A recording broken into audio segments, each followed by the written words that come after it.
titled Virtue and Evil, a powerful moral story. His name was Virtue. He was a simple villager and, like his name, was very innocent, pious, and earned high merits in the sight of other villagers. Once, he was on his way when he came across a man who offered his friendship to Virtue. "What's your name?" "My name is Evil and I am from your neighboring village." The stranger answered. It was the tradition of the area that as a sign of friendship, people had to exchange their turbans. Virtue was wearing a new turban, and that stranger was just trying to get this turban in exchange of his old and depreciated turban. Virtue and Evil exchanged their turbans. Virtue told Evil that he was going to meet some of his relatives. This gave a new idea to the evil-minded fellow, and he decided to benefit from this golden opportunity. He said goodbye to Virtue and went towards the house of Virtue as he was told that Virtue's wife was alone at home. Evil knocked the door and introduced himself as the friend of Virtue. Wife of Virtue opened the door.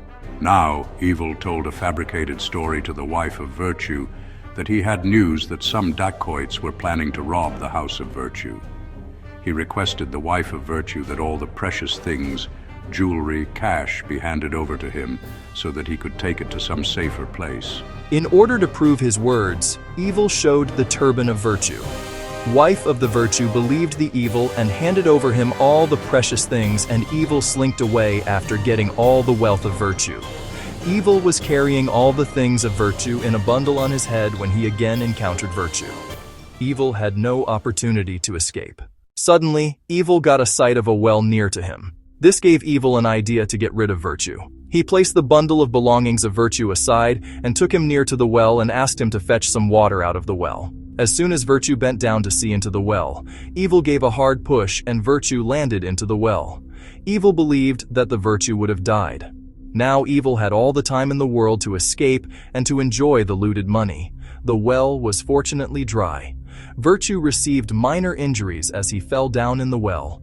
There was no way out, so he waited till it was night.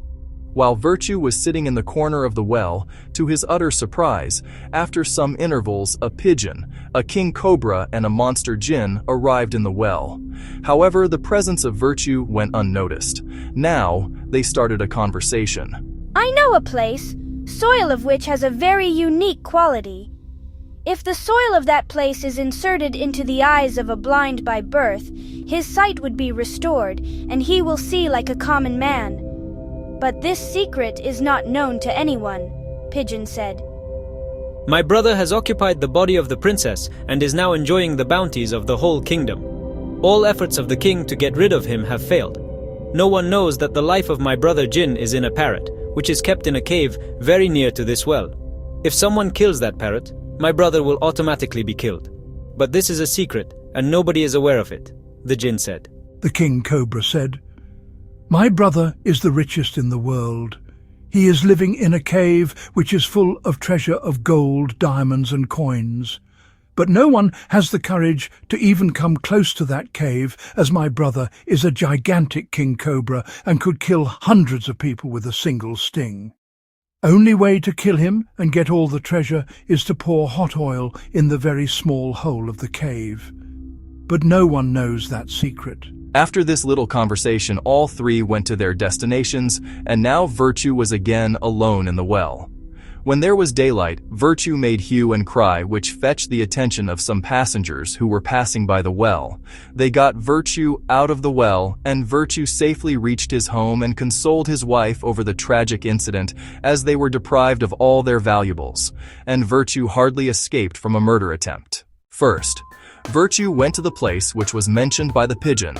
From there, he took soil and announced in the area that he would cure blinds free of cost. People from all over the country started coming to him, and he successfully cured all the blinds free of cost. Virtue then went to the cave mentioned by the monster Jinn and got the parrot in his control. Thereafter, he went to the palace of the king and offered the services to get rid of that monster Jinni that had occupied the body of Princess. He was allowed to cure the princess. Virtue went into the palace and in front of the princess killed the parrot. As soon as the parrot was killed, the jinn also died, and now the princess was free. King not only offered him the high rank in his court, but also married his daughter with Virtue. Virtue and his two wives started living in the kingdom peacefully and happily. One day when Virtue was on his way with all the protocol of a minister, he saw Evil in a very bad situation. Evil, my friend, come to me. As soon as Evil saw Virtue, he tried to escape, but Virtue assured him that he had forgiven all the faults of Evil. He gave Evil a palace in the kingdom to live peacefully. Evil was surprised to see the glories of Virtue and was feeling jealousy. I am happy that you have rewarded Virtue with wealth and respect, but it is not understandable how dare you marry your daughter with Virtue, as he is a cobbler by caste. Marrying your daughter with such a mean person is insolent for a king. Why should you not be rewarded capital punishment, as you have not told the truth about your actual circumstances? You belong to a mean caste and you did not tell us about it. This is a lie, and someone has misguided you. I am the richest man on earth. My treasures are 100 times more precious than your whole kingdom. Please allow me a day's time, and I will bring all my treasures to prove my high merits. Virtue went to the cave where King Cobra with all his treasures lived. He obtained liters of oil and got it heated. After this, he poured all the oil in the small hole. This whole process burnt the King Cobra, and now all the treasures in the cave were the belongings of Virtue. Virtue took all the treasure to the king to prove his worth in the kingdom.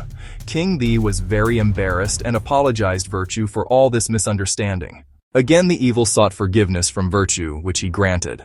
The Evil asked the Virtue how all this happened. Virtue told him all the stories he listened from the Pigeon, King Cobra, and Monster Jinn. Evil was very greedy. He thought he will get some more secrets from Pigeon, King Cobra, which will also make him rich. So went to that well and he hid himself at one of the corner of the well.